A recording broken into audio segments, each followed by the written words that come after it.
yung ating personal or ating interpretive para dito. Okay, I will announce the Mr. Philippines Finest title holder for male category. Our Mr. Philippines Finest started with an average score of 97.50. None other than Kylie Number.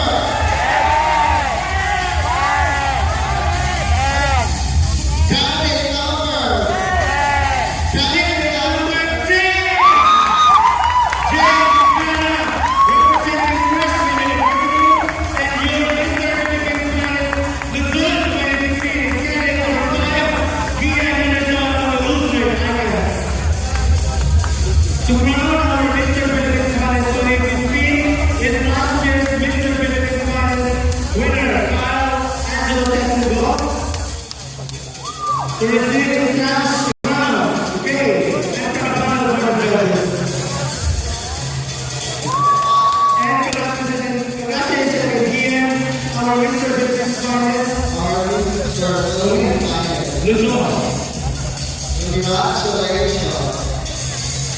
And now the moment of freedom.